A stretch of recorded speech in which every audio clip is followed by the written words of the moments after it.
మీ ఎలాంటి వ్యాపార ప్రకటనలకైనా వెంటనే మా ఛానల్ సంప్రదించండి. ప్రస్తుతం మనతో పాటు ప్రముఖ ఆధ్యాత్మికవేత్త, జ్యోతిష్య వాస్తు పండితులు, లలితాదేవి ఉపాసకులు బ్రహ్మశ్రీ నానాజీ పట్నాయక్ గారు ఉన్నారు. గురువుగారితో మాట్లాడేద్దాం. నమస్కారం గురుగారు. శ్రీమాత్రే నమః. గురుగారు, జనవరి మాసంలో విశేషంగా సింహరాశి వారికి ఎటువంటి అదృష్టాన్ని ఈ మాసం తీసుకురాబోతుంది? సంవత్సరంలో మొదటి మాసం ఎలా ఉండబోతుంది? ఎటువంటి జాగ్రత్తలు తీసుకోవాలి వీళ్ళందరూ కూడా? వీరికి లగ్నకేతు అండి, సప్తమ రాహు, అష్టమ శని నడుస్తుంది. పంచమంలో అధిక గ్రహాలతో ఈ మాసం ప్రారంభం అవుతుంది. మరియు అదేవిధంగా వీళ్ళకి 6లోకి వెళ్తున్నాయి. సెకండ్ హాఫ్ అంటే సెకండ్ వారం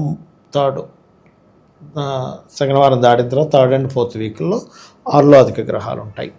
లాభంలో గురువు. అయితే ఇక్కడ ఏంటంటే ఎప్పుడైనా లగ్నంలో కేతు సంచరించేటప్పుడు సాధారణంగా సింహం వారంటే కొంచెం లాయల్టీ, డిగ్నిఫైడ్గా ఉండాలి అనే లక్షణాలు అధికంగా ఉంటాయి. కోపం కాదు అక్కడ. దాంతోపాటు ఇప్పుడు వీళ్ళకి ఎప్పుడైతే కేతువు యొక్క సంచారం జరుగుతుందో, గ్రహాలన్నీ పంచమంలోకి చేరుకుంటున్నాయో, ఈ యొక్క రాశి వారికి ఎటువంటి ఫలితాలు జరగనున్నాయి, ఏ విషయాల పట్ల జాగ్రత్త వహించాలనేటువంటి అంశాలు చెప్తుంది. నేనైనప్పటికీ కూడా చెప్పిస్తుంది సాక్షాత్ లలిత అమ్మవారికి భావిస్తూ. ప్రధానంగా ఇది ఒక ఆధ్యాత్మిక యోగాన్ని యాక్టివ్ చేస్తుంది చెప్పాలంటే. సో అది. అండ్ అలాగే రకరకాల బిజినెస్ ఆలోచనలు ఇప్పిస్తూ ఉంటుంది. రెండో అధిపతి బుధుడై అధిక గ్రహాలతో ఉన్నాడుగా ఫస్ట్ 2 వీక్స్ అంతా కూడా. అదేవిధంగా మొదటి 2 వారాలు కొత్త వాళ్ళు పరిచయాలు ఏర్పడడం, కొత్త ఐడియాలజీతో ఏదైనా కొత్తగా ప్రారంభించడం, ఉపాసనా మార్గం. ఇప్పుడు కొంతమంది చూడండి, కొన్ని దేవతా సంబంధించినవి రకరకాల మార్గాల్లో ఉంటాయి. ఆ మార్గాల్లో చేసే మంత్ర సాధన సంబంధించినటువంటి విషయాల్లో చాలా అనుకూలంగా ఉంటుంది చెప్పాలంటే. కాకపోతే 2 వీక్స్ దాటిన తర్వాత మాత్రం వీళ్ళకి ఎలా ఉంటుందంటే కొంచెం కాంపిటేటర్స్ పెరుగుతారు. కొన్ని విషయాల్లో ధైర్యంగా, కొన్ని గొడవలకు కూడా, ఘర్షణ కూడా దారితీస్తూ ఉంటుంది ఫస్ట్ అండ్ సెకండ్ వీక్ దాటిన తర్వాత. అలాగే ఇక్కడ ఏంటంటే ఇంటీరియర్ డిజైనింగ్, క్రియేటివ్ రిలేటెడ్ రంగాల్లో ఉండేటువంటి వారికి చక్కటి అనుకూలమైనటువంటి వాతావరణం జరగనుంది. అందులో ఎటువంటి సందేహం లేదు, గుర్తుపెట్టుకోండి.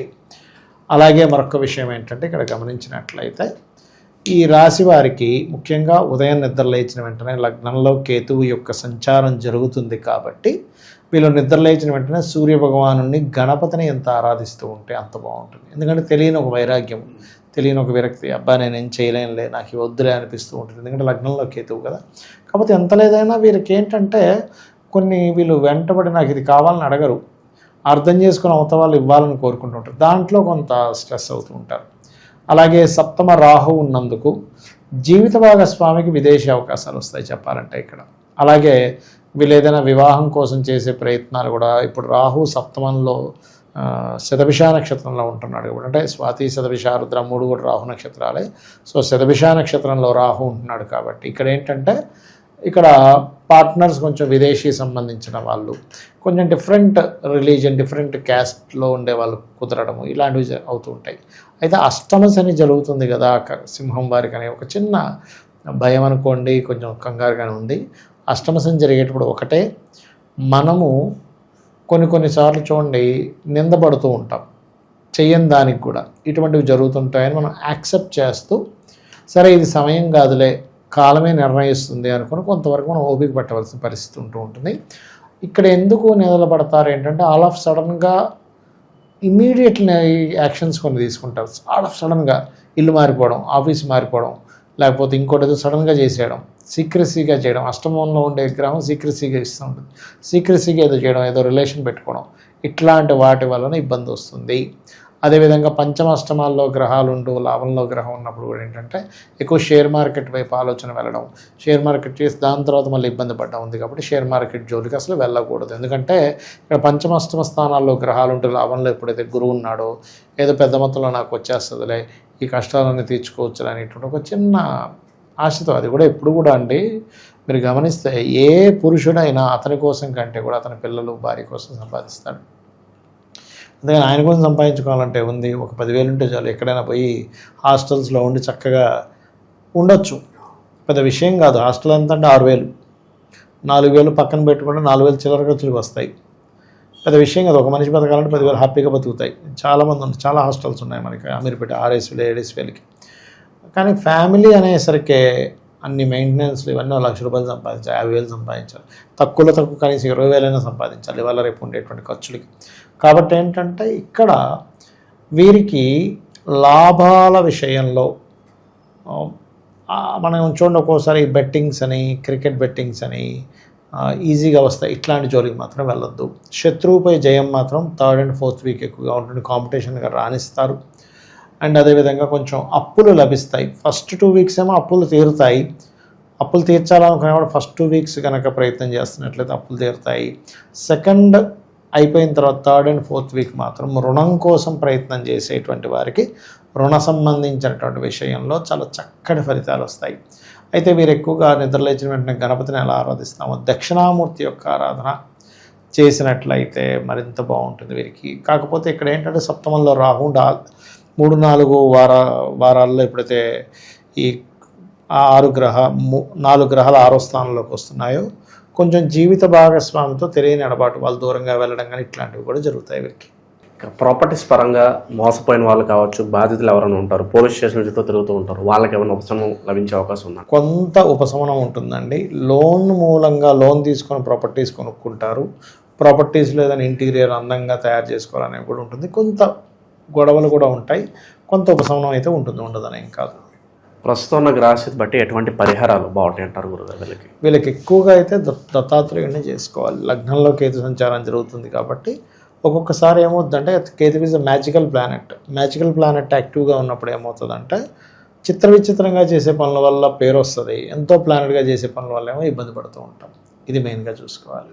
గురుగారు, ఈ ఓవరాల్ 2026లో గ్రహస్థితి కాస్త ఇబ్బందికరంగా ఉంది అని అంటున్నారు. మరి ఎటువంటి పరిణామాలు జరగబోతున్నాయి అంటారు ఓవరాల్గా? యాక్చువల్గా 2025 నవంబర్ ఎండింగ్ డిసెంబర్ నుంచే ప్రారంభం అయిందండి గ్రహస్థితి. దీనివల్ల ఏంటంటే ఫస్ట్ ఆఫ్ ఆల్ మనకి ఎయిడ్స్ ప్రబలుతుంది బాగా. HIV అనేది పెరిగిపోద్ది, బాగా విపరీతంగా పెరుగుతుంది. అది కొంచెం జాగ్రత్తగా ఉండాలి. స్త్రీ పురుషులు సాంగత్యం కలిసేటప్పుడు అది జాగ్రత్తలు తీసుకోవాలి, తప్పదు. అలాగే రెండవది ఏంటంటే గాలి ద్వారా వచ్చేటువంటి కొన్ని ఇన్ఫెక్షన్స్ రెస్పిరేటరీ సిస్టమ్ మీద, ఊపిరితిత్తుల మీద ప్రభావం చూపించనుంది. సడన్గా గాలివాన ఎక్కువ అవ్వడం, కొన్ని మత కల్లోహాలు ఏర్పడడం, ఒకరి మీద ఒకరు కేసులు పెట్టడం, సినిమా మూలంగా కేసులు ఏర్పడడం. ఇప్పుడు మనకి ఈ అఖండ కూడా రిలీజ్ అవ్వబోతుంది కాబట్టి అఖండ మూవీ మూలంగా కూడా కొన్ని ఏదైనా కేసెస్ ఏర్పడడం, గొడవలు ఏర్పడడం, కొన్ని ఆటంకాలు ఏర్పడడం ఇట్లాంటివి జరగనున్నాయి. అంటే ఏం లేదు, ఒక మతం వాళ్ళు వ్యతిరేకించడం, అంటే ఇంత వీళ్ళ సనాతన ధర్మాన్ని ఇంత గొప్పగా చూపించేస్తున్నారని కుళ్ళు బుద్ధితో ఎవడో ఏదో ఇచ్చేయడం అట్లాంటివి కూడా ఉంటుంటాయి. అది పర్టికులర్గా. అలాగే మరొక విషయం ఏంటంటే ఇక్కడ కొంచెం గాసిప్స్, అంటే మనం ఏ తప్పు చేయకపోయినా, ఎందుకంటే మిథున రాశిలోకి వస్తున్న గురువు కదా, అక్కడ వక్రించిన కూడా వక్ర సంబంధించిన ఫలితాలు ఇస్తూ ఉంటాడు. అది కాకుండా గురువు రాశుల్లో ఉండే ఈ 2 గ్రహాలు కూడా ఏం చేస్తుంటాయంటే అక్కడ మనం ఏమీ అనకపోయినా అన్నాడనే ఒక మాట రావడం, తద్వారా అనవసరమైన ఘర్షణలు, అనవసరమైన గాసిప్స్, అనవసరమైనవి. అందుకని ఏంటంటే వీలైనంత మట్టుకు రాజకీయ నాయకులు కానివ్వండి, సినిమా ఫీల్డ్కి వాళ్ళు కానివ్వండి, సమాజంలో ఒక పేరు ప్రఖ్యాతులు ఉన్న వారు కానివ్వండి, ఒక మాట మాట్లాడేటప్పుడు 1కి 4 సార్లు చూసి ఆచితూచి అడుగు వేయాలి. అదేవిధంగా సరిహద్దుల్లో ఈ జల ప్రాంతాలకి, సముద్ర ప్రాంతాలకు దగ్గరగా ఉండేటువంటి వారు, కొంచెం మంచుకొండల ప్రాంతాల్లో లాభాలు పొందేటువంటి ప్రదేశంలో ఉండేటువంటి వారు కాస్త జాగ్రత్తగా ఉండాలి. ఏ దేశం మీద ఇంకో దేశం మీద ఎప్పుడైనా ఏదైనా విమాన సంబంధంగా అటాక్ చేయవచ్చు. ఇది ప్రధానంగా గుర్తుపెట్టుకోవాలి. అయితే ఇది జూన్ వరకు ఈ వాయు సంబంధంగా వచ్చే ఇబ్బందులు ఉంటాయి. జూన్ తర్వాత నుంచి జల సంబంధమైన ఇబ్బందులు ఇస్తూ ఉంటుంది. అయితే ఇక్కడ మనం ఎప్పుడైనా బయటికి వెళ్ళేటప్పుడు మనకి ఎటువంటి ఇబ్బంది కలగకుండా ఉండాలి. సామాన్య మానవుడు కనుకుంటే వాళ్ళ ఇష్టదైవాన్ని తలుచుకొని వెళ్ళడం చాలా మంచిది, గుర్తుపెట్టుకోండి. అలాగే మరొక విషయం ఏంటంటే చండీ పారాయణం, గోసేవ చేయడం, వీలైనంత మటుకు దగ్గరలో ఉండే ఆంజనేయ స్వామి కానీ, దుర్గాదేవి కానీ అమ్మవారి ఆలయాలకు వెళ్ళడం వల్ల ఎవరికి వారు రక్షింపబడతారు, అమ్మవారి అనుగ్రహంతో రక్షింపబడాలనే మనస్ఫూర్తిగా కోరుకుంటాం. ఓవరాల్గా ఈ మాసం సింహరాశి వారికి ఏ విధంగా ఉంటుంది, ఎటువంటి జాగ్రత్తలు తీసుకోవాలి, చాలా బాగా వివరించారు. ధన్యవాదాలు. శ్రీమాత్రే నమః.